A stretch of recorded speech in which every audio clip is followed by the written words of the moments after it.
News and programming is sponsored by Desert View Hospital, providing emergency medical care around the clock at 360 South Lola Lane. Learn more at desertviewhospital.com. Physicians are not employees or agents of this hospital.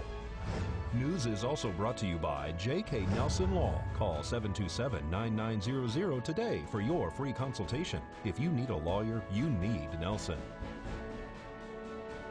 News 46 is also brought to you by Humana, serving the community. Please stop in at 1397 South Loop Road on the corner of Loop and Highway 160.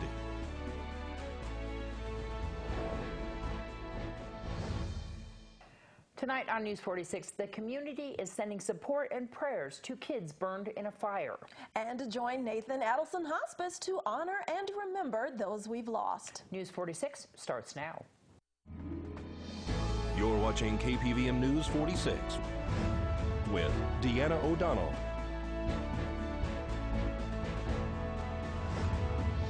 and Eunette Gentry.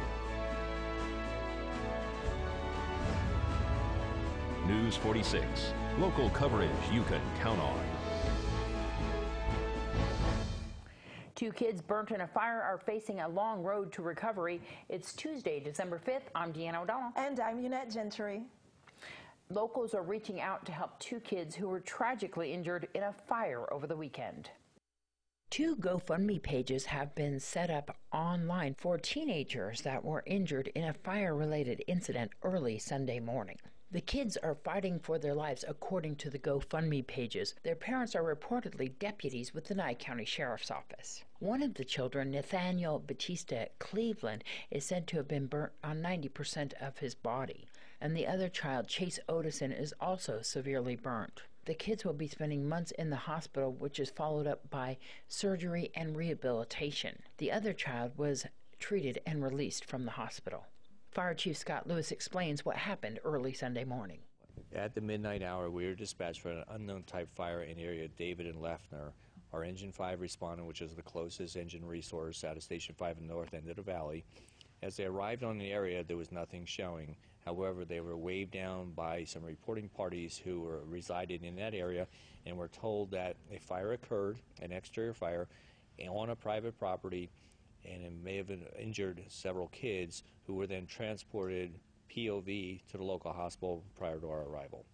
All right, and then these kids, do you know how the fire started? What's going on with that? As part of that, we received a report from Desert View, and the Engine 5 crew reported up the chain of command that there were injuries in this accident, which brought myself and the on-duty captain out to the scene, as well as Desert View Hospital. Our investigation revealed that apparently some kids ages between 12 and 13 were playing with fire. At some point in time, there was an introduction of a flammable liquid, that being gasoline. There was what was described as an explosion, which then set two of the three kids afire. They were extinguished through makeshift aids, and they were transported from the scene location to Desert View in a private vehicle. You can go online to gofundme.com/Nathaniel Nate Batista Cleveland, and the other one is on GoFundMe to Chase Otison Medical Fund. All of us here at KPVM TV and Ace Country Radio are sending our prayers to the families. This is Deanna O'Donnell for News 46.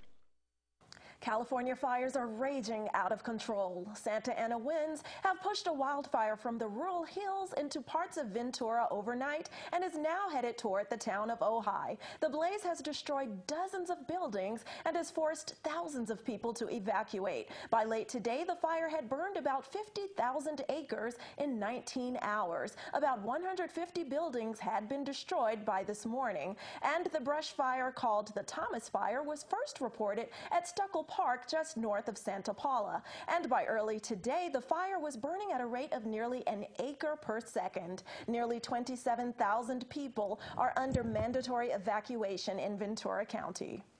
Well, traffic was diverted around the scene of a crash last night on the highway.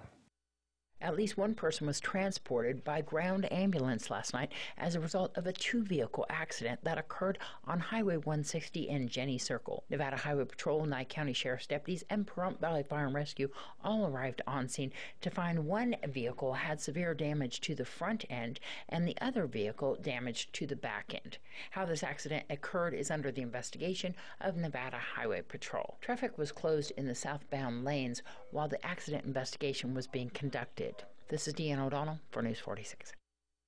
And we're upgrading here at KPVM TV. So that means that the new transmitter is getting installed and we'll need you to rescan your TVs. Yes, so if you don't see us in this spot in the morning, you'll need to know that we've been under construction overnight, and just take your remote control and rescan to find this channel again. And again, you may need to do this for the next several days as we're upgrading our transmitter and preparing to be able to emit over-the-air products for our neighbors on the outskirts of town. So for more information on how to rescan, give us a call, 775-727-9400, extension 201.